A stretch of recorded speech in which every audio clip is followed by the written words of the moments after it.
Tamam kakadım tamam. Yine Nebi rahmeti dada.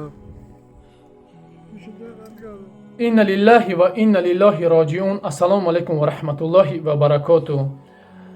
مادرای عزیز، پدرای عزیز، اپا و خواهر و برادرایی که تماشا میکنیم، از هر یکت خواهش میکنم که در حق پدر دعا کنه که خداوند پدر جنت الفردوس نصیب بگردونه. بهت برای هر یک نفر از دنیا میگذره دعا این چیزی بهترین است و همین خاطر همه کس در حق پدر دعا کنین و خواهش فرزندی همین پدر است که خواهش میکنه که در همین واتساپ و تلگرام و دیگه همین صورتی پدرش پهن نکنین. و از من چی گفتنی اون هستم؟ رحمت به کنسولگری شهر اکاترینبورگ که رحمت به پدر و مادرش که برادر دستگیری کردن، پدرش برده به خاک سپاریدن. از مرگ از همش پدر دستگیری کردن، برده به خاک سپاریدن. رحمت اکا جان که سخن کردیم، زنگ زدیم، قدر کردن. رحمت به کنسولگرای تمامی دنیای همین تاجیکستان که در تمام دنیا هستند در خدمت خلق مسلمانی تاجیک است. رحمت به پدرشون.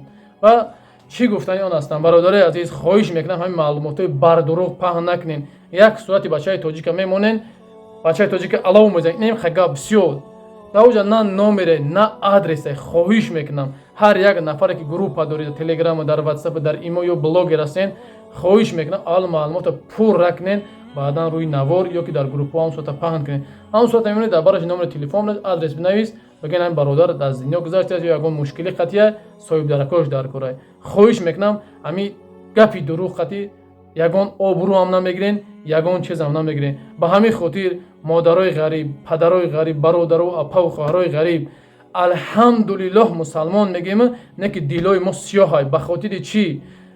نگاه کنید برادر از 1 میلیون 2 میلیون 100,000 200,000 پراسماتر میگیرن که 5 6000 لایک میگیره، 40 50000 پات پیش که 100,000 پات پیش که با چی خاطر کینه داریم یک دیگر پیشروی یک دیگر نمیخوایم. اتاک چک نیم پر یک لایک یک پات پیش نزدیک نمیشه جخید نمیجقین، نگنیم یک نود وقت نمیگه سکوند وقت میگیره، ایش جخیدی تمام پیشروی برادر مسلمانی خودت میشه. با همین خاطر دیلاتون سیاه نکنین، یک لایک و یک پادریس کنین، در کامنتر یک سخن خوب بنویس که همو برادرایی که بلاگر هستن یا چیز هستن در راه خوب کار میکنن، همودم یک خرسندی شوه که این قدر برادر مرا پدیش کم میکنه، ما هم در پدیش که برادراشیم. با همین خاطر برادرای عزیز لایک مونه پادپیسات سکنین، انشالله که جای کارهای بهترین برآمدگی همه خدمت دگوار میکنیم، همه جای کار رکلام میکنیم با تمام مادر و برادر اپا و خواهر، مقصد صاحب جای کاری میای تامین میکنیم انشالله. اولش که الله قوتمون بده، همه وقت در حق ما هم دعا کنیم که خداوند قوتمون بده، همین جای کار بیشتر رکلام میکنیم.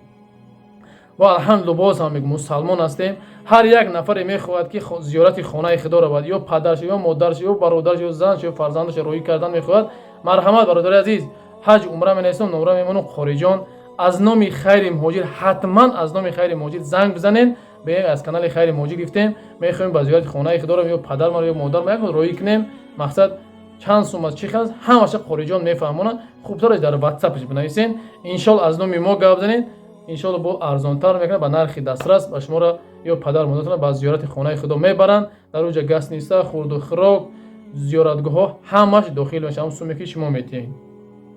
و نفراتی که بلیط استعمالی در کار اویاکاس خدمت است برادرای عزیز میتونید در واتساپ ما مراجعت کنین، ای کجا با کجا کدام چیزاش بنویسین، ان شاء الله که با نرخ‌های ارزان دسترس پیشنهاد شما میکنیم.